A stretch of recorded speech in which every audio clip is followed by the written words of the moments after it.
Welcome to a day in the Word. Today's reading is Judges chapter 13 through Judges chapter 15.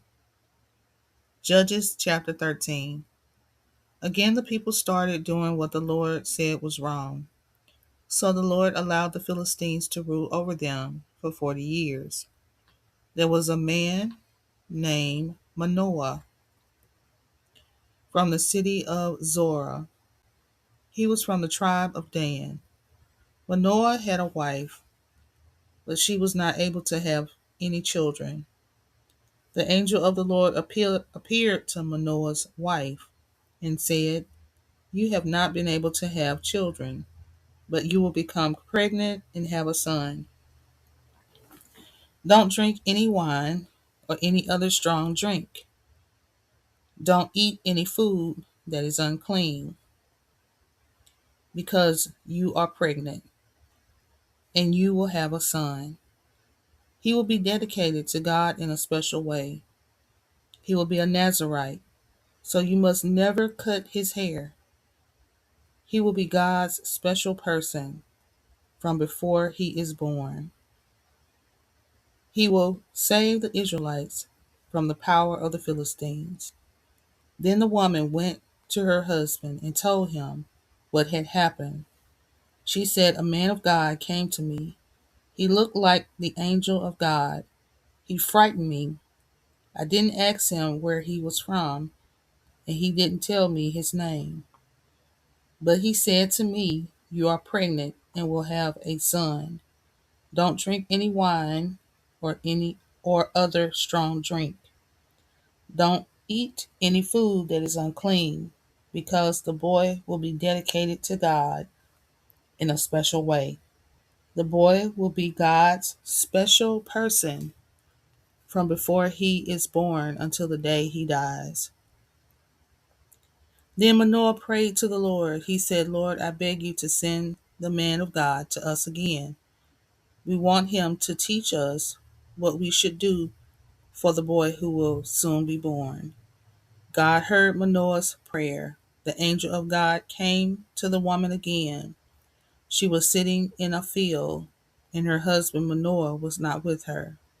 So the woman ran to tell her husband, "The man is back. The man who came to me the other day is here." Manoah got up and followed his wife. When he came to the man, he said, "Are you the same man who spoke to my wife before?" The angel said, "I am." So Manoah said, "May what you say happen. Tell me, what kind of life will the boy live? What will he do?" The angel of the Lord said to Manoah, "Your wife must do everything I told her. She must not eat anything that grows on a grapevine. She must not drink any wine or strong drink. She must not eat any food that is unclean. She must do everything that I have commanded her to do." Then Manoah said to the angel of the Lord, "We would like for you to stay a while. We want to cook a young goat for you to eat." The angel of the Lord said to Manoah, "Even if you keep me from leaving, I will not eat your food. But if you want to prepare something, offer a burnt offering to the Lord." Manoah did not understand that the man was really the angel of the Lord. Then Manoah asked the angel of the Lord, "What is your name? We want to know so that we can honor you when what you have said really happens." The angel of the Lord said, "Why do you ask my name? It is too amazing for you to believe." Then Manoah sacrificed a young goat on a rock. He offered the goat and a grain offering as a gift to the Lord and to the one who does amazing things. Manoah and his wife were watching what happened. As the flames went up to the sky from the altar, the angel of the Lord went up to heaven in the fire. When Manoah and his wife saw that, they bowed down with their faces to the ground. He finally understood that the man was really the angel of the Lord. The angel of the Lord did not appear to Manoah and his wife again. Manoah said to his wife, "We have seen God. Surely we will die because of this." But his wife said to him, "The Lord does not want to kill us. If he wanted to kill us, he would not have accepted our burnt offering and grain offering. He would not have shown us all these things or told us this." So the woman had a boy. She named him Samson. He grew, and the Lord blessed him. The Spirit of the Lord began to work in Samson while he was in the city of Mahane Dan. That city is between the cities of Zorah and Eshtaol. Judges chapter 14. Samson went down to the city of Timnah. He saw a young Philistine woman there. When he returned home, he said to his father and mother, "I saw a Philistine woman in Timnah. I want you to get her for me. I want to marry her." His father and his mother answered, "But surely there is a woman from the Israelites you can marry. Do you have to marry a woman from the Philistines? Their men are not even circumcised."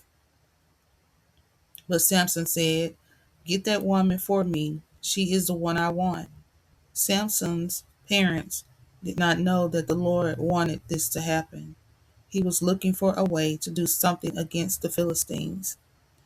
They were ruling over the Israelites at that time. Samson went down with his father and mother to the city of Timnah. They went as far as the vineyards near that city. There a young lion suddenly roared and jumped at Samson. The Spirit of the Lord came on Samson with great power. He tore the lion apart with his bare hands. It seemed easy to him. It was as easy as tearing apart a young goat. But Samson did not tell his father or mother what he had done. So Samson went down to the city and talked to the Philistine woman. She pleased him. Several days later, Samson came back to marry her. On his way, he went over to look at the dead lion. He found a swarm of bees in its body. They had made some honey. Samson got some of the honey with his hands. He walked along eating the honey. When he came to his parents, he gave them some of the honey, and they ate it too. But Samson did not tell his parents that he had taken the honey from the body of the dead lion. Samson's father went down to see the Philistine woman. The custom was for the bridegroom to give a party, so Samson gave a party. When the Philistines saw that he was having a party, they sent 30 men to be with him. Then Samson said to the 30 men, "I want to tell you a story. This party will last for 7 days. Try to find the answer during that time. If you can answer the riddle in that time, I will give you 30 linen shirts and 30 changes of clothes. But if you cannot find the answer, you must give me 30 linen shirts and 30 changes of clothes." So the 30 men said, "Tell us your riddle. We want to hear it." Samson told them this riddle. Out of the eater came something to eat. Out of the strong came something sweet. The 30 men tried for 3 days to find the answer, but they couldn't. On the fourth day, the men came to Samson's wife. They said, "Did you invite us here just to make us poor? You must trick your husband into telling us the answer to the riddle. If you don't get the answer for us, we will burn you and everyone in your father's house to death." So Samson's wife went to him and began crying. She said, "You just hate me. You don't really love me. You told my people a riddle, and you will not tell me the answer." Samson said to her, Look, I have not even told my father and mother, so why should I tell you? Samson's wife cried for the rest of the 7 days of the party, so he finally gave her the answer to the riddle on the seventh day. He told her because she kept bothering him. Then she went to her people and told them the answer to the riddle. So before the sun went down on the seventh day of the party, the Philistine men had the answer. They came to Samson and said, "What is sweeter than honey? What is stronger than a lion?" Then Samson said to them, "If you had not plowed with my cow, you would not have solved my riddle." Samson was very angry. The Spirit of the Lord came on Samson with great power. He went down to the city of Ashkelon and killed 30 Philistine men. He took all the clothes and property from the dead bodies and gave them to the men who had answered his riddle. Then he went to his father's house. So Samson's wife was given to his best man. Judges chapter 15. At the time of the wheat harvest, Samson went to visit his wife. He took a young goat with him as a gift. He said, "I am going to my wife's room." But her father would not let Samson go in. He said, "I thought you hated her, so I let her marry the best man at the wedding. Her youngest sister is more beautiful. Take her younger sister." But Samson said to him, "Now I have a good reason to hurt you Philistines. No one will blame me now." So Samson went out and caught 300 foxes. He took 2 foxes at a time and tied their tails together to make pairs. Then he tied a torch between the tails of each pair of foxes. He lit the torches that were between the foxes' tails and let them run through the grain fields of the Philistines. In this way he burned up the plants growing in their fields and the stacks of grain that they had cut. He also burned up their vineyards and their olive trees. The Philistines asked, "Who did this?" Someone told them, "Samson, the son-in-law of the man from Timnah, did this." He did this because his father-in-law gave Samson's wife to the best man at his wedding. So the Philistines burned Samson's wife and her father to death. Then Samson said to the Philistines, "You did this bad thing to me, so now I will do bad things to you. Then I will be finished with you." Samson attacked the Philistines and killed many of them. Then he went and stayed in a cave in a place named the Rock of Etam. The Philistines went to the land of Judah and stopped near a place named Lehi.